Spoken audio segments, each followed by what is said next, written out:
It's April 2026, the United Nations General Assembly in New York. This is the ultimate stage for global diplomacy, a space where every movement is secured and choreographed. But as Donald Trump arrives for a high-stakes summit, the choreography breaks. He stands on a stationary UN escalator that refuses to move. Behind the podium, the glass panels of the teleprompter are completely dark. For most, this looks like routine mechanical entropy, the kind of maintenance delay you'd find at a failing shopping mall. But in this environment, a rusted drive chain isn't just an oversight. It was sabotage. Trump issues a formal demand for an investigation into these technical failures. He isn't just complaining about the hardware, he is alleging a coordinated act of interference at the highest levels of international government. And he isn't the only one looking for a villain in the machinery. Weeks earlier, Russian metro gates froze shut, and banking apps crashed simultaneously across several regions. In South Dakota, a 2-day statewide IT outage was traced back to a handful of mislabeled wires. In Waterbury, Connecticut, a 6-day water system collapse required emergency repairs to aging municipal lines. From the halls of the UN to the power grids of San Francisco, the physical world is starting to stutter. We are entering an era where it is becoming impossible to distinguish between systemic neglect and a declaration of war. Is the collapse of high-stakes infrastructure a sign of terminal hardware decay? Or is it a new form of tactical sabotage? This is the story of how the world began to unravel, one gear at a time. To understand this suspicion, you have to look at the state of the hardware we've inherited.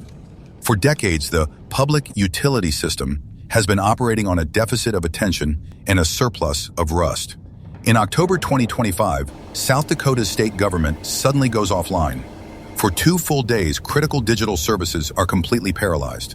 The post-mortem report doesn't point to a sophisticated foreign virus or a digital breach. It points to mislabeled wires inside a single wiring closet. A clerical error at the physical layer of the network was enough to freeze an entire state. Weeks later, in Waterbury, Connecticut, the failure moves from the screen to the street. A 6-day water system outage leaves thousands of residents without service. Crews are forced into emergency repairs, digging through frozen mud to patch pipes that should have been replaced in the 1970s. In San Francisco, city supervisors begin blasting PG&E after a series of grid failures. They demand a formal inquiry into why the public utility system keeps blinking out under normal conditions. This is the reality of infrastructure debt. It's the mechanical sound of 20th century machinery finally giving up. But as these localized breakdowns become more frequent, the official narrative begins to shift. When a pipe bursts in a residential neighborhood, it's a tragedy of municipal funding. When an escalator stops at the United Nations, it becomes a matter of national security. The line between routine mechanical entropy and deliberate interference is starting to disappear. April 6, 2026. Across several regions in Russia, the digital layer of the city simply vanishes. A major outage hits the banking apps and metro payment networks simultaneously. Commuters are left staring at frozen gates, their digital wallets suddenly useless. It's a systemic failure that looks, for all the world, like a coordinated strike. 20 days later, that same anxiety reaches the lobby of the United Nations. Donald Trump stands before a stationary escalator and a dark teleprompter. In any other week, this is a job for a building superintendent with a toolkit. But on April 26th, the mundane becomes geopolitical. It was sabotage. Trump issues a formal demand for an investigation into these technical failures. He isn't just calling for a mechanic, he's calling for an inquiry into intentional acts. This is the breach. The moment the public utility system ceases to be infrastructure and becomes a crime scene. The drive chains and the wiring closets are now subjects of a formal investigation. The regional and international infrastructure malfunctions are no longer viewed as entropy. They are synthesized into a narrative of deliberate interference. In South Dakota, those mislabeled wires are no longer a clerical error. In Waterbury, the burst pipes are no longer just old metal. The technical failures of the 20th century are being reclassified as the front line of a 21st century conflict. When the hardware stops working, the finger pointing begins. The investigation isn't looking for rust.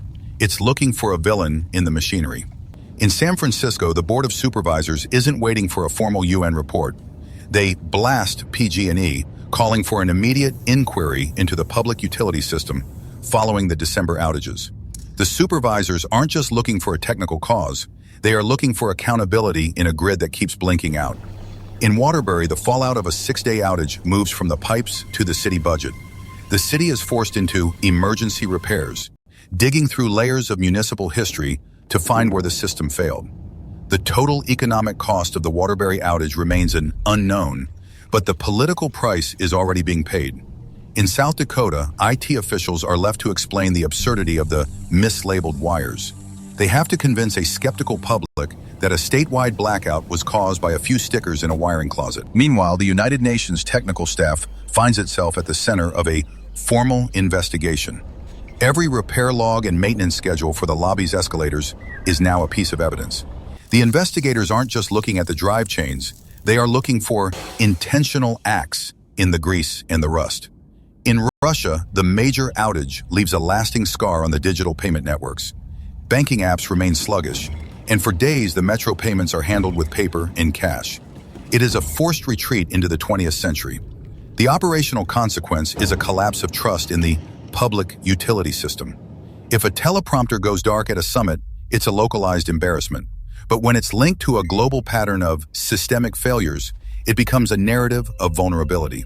The demand for an investigation into sabotage creates a paradox for the technicians. They are tasked with proving that the technical failures were actually accidents. In a world where everything is connected, a simple mechanical breakdown now feels like an attack. The pressure to find a villain in the machinery begins to outweigh the need to fix it. And while the officials argue in boardrooms, the physical world continues to stutter. A technician in a high-visibility vest stares at a pile of rusted escalator gears. On a nearby desk, a formal investigation file remains open, waiting for a culprit that might just be entropy. In the basement of the United Nations, the mechanics are back to work. The drive chains have been replaced, and the teleprompters are cycling through silent test patterns. A technician in a high-visibility vest stares at a pile of rusted escalator gears on his workbench. These are the physical remains of the summit, worn teeth and snapped metal. Next to the grease-stained tools, the formal investigation file remains open. It is a document waiting for a culprit that may never be found in a court of law. In South Dakota, the mislabeled wires have been retaped and tucked back into their cabinets. The state IT officials have moved on, but the anxiety of the blackout lingers. The investigation into the intentional acts at the UN has yet to produce a single suspect. No foreign agents, just a series of invoices for replacement hardware. We are left with the quiet residue of a world that is physically unraveling.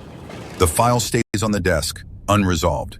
And in the lobby, the machinery continues its slow, rhythmic grind.